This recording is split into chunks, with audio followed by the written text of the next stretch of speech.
CCTV short news നിങ്ങൾക്കായി സമർപ്പിക്കുന്നത് power guard solar system Koonamuchi. നമസ്കാരം. CCTV ഷോർട്ട് ന്യൂസിലേക്ക് സ്വാഗതം.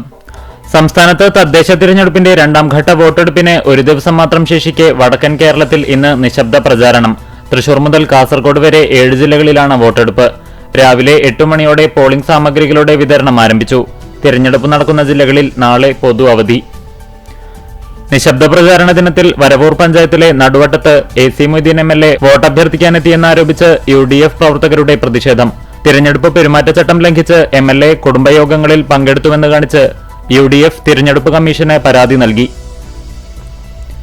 Pengamuck saint Peter's and saint Paul's യാക്കോബായ സുറിയാനി പഴയ പള്ളിയിൽ മലങ്കര യാക്കോബായ സുറിയാനി സഭയുടെ ശ്രേഷ്ഠ കത്തോലിക്കയും മലങ്കര മെത്രോപൊലിത്തയുമായ ബസേലിയോസ് ജോസഫ് ബാവയ്ക്ക് ഊഷ്മള സ്വീകരണം നൽകി. വ്യാഴാഴ്ച നടക്കുന്ന തദ്ദേശഭരണ സ്ഥാപനങ്ങളിലേക്കുള്ള തിരഞ്ഞെടുപ്പിന്റെ ഒരുക്കങ്ങൾ പൂർത്തിയായി.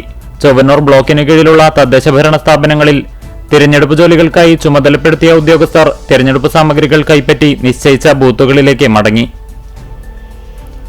ഡിസംബർ 11 നടക്കുന്ന തദ്ദേശ തിരഞ്ഞെടുപ്പിന് കുന്നംകുളം നഗരസഭയിൽ ഒരുക്കങ്ങൾ പൂർത്തിയായി. വോട്ടിംഗ് മെഷീനുകളുടെ വിതരണം പൂർത്തിയായി. ജില്ലയിൽ ഏറ്റവും കൂടുതൽ പ്രശ്നബാധിത ബൂത്തുകൾ ചാവക്കാട് പോലീസ് സ്റ്റേഷൻ പരിധിയിൽ. 17 ബൂത്തുകളാണ് പ്രശ്നബാധിത ബൂത്തുകളായുള്ളത്. 6 ഹൈ സെൻസിറ്റീവ് ബൂത്തുകളാണ്. ഈ ബൂത്തുകളിൽ CCTV ക്യാമറകൾ സ്ഥാപിക്കും. പ്രശ്നങ്ങൾ ഉണ്ടാക്കാൻ ശ്രമിച്ചാൽ ശക്തമായ നടപടിയുണ്ടാകുമെന്ന് SHO VV വിമൽ പറഞ്ഞു. ചൊവ്വന്നൂർ ബ്ലോക്ക് പഞ്ചായത്ത് റിട്ടേണിംഗ് ഓഫീസറുടെ നിരുത്തരവാദിത്വം. ചൂണ്ടൽ പഞ്ചായത്തിലെ പയ്യൂർ മേഖലയിലും പോസ്റ്റൽ വോട്ടിനുള്ള ബാലറ്റ് മാറി നൽകിയതായി പരാതി. മുല്ലശ്ശേരി ഡിവിഷൻ UDF സ്ഥാനാർത്ഥിയുടെ ചീഫ് ഇലക്ഷൻ ഏജന്റായ ജെയ്സൺ ചാക്കോ ജില്ലാ കളക്ടർക്ക് പരാതി നൽകി. വാതിലിന്റെ ഇരുമ്പഴിക്കുള്ളിൽ മണിക്കൂറുകളോളം തലകുടുങ്ങിക്കിടന്ന് മരണത്തോട് മല്ലിട്ട തെരുവ് നായ്ക്കുട്ടിയെ രക്ഷപ്പെടുത്തി. ഗുരുവായൂർ പാലയൂർ മോസ്കോ നഗറിൽ കാരക്കയിൽ ആസിഫിന്റെ വീട്ടുവളപ്പിലെ വാതിലിലാണ് നായക്കുട്ടി കുടുങ്ങിയത്.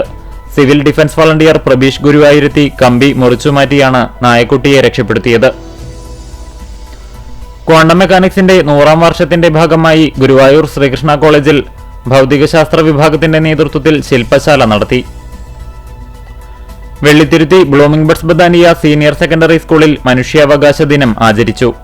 CCTV ഷോർട്ട് ന്യൂസ് നിങ്ങൾക്കായി സമർപ്പിക്കുന്നത് power guard solar system Koonamuchi. ഇതോടെ ഷോർട്ട് ന്യൂസ് സമാപിക്കുന്നു. കൂടുതൽ വാർത്തകൾക്കും വിശേഷങ്ങൾക്കും ഞങ്ങളുടെ web page, Facebook page, YouTube എന്നിവ സന്ദർശിക്കുക. തത്സമയ വാർത്തകൾക്കായി www.cctvonline.tv സന്ദർശിക്കുക. നമസ്കാരം.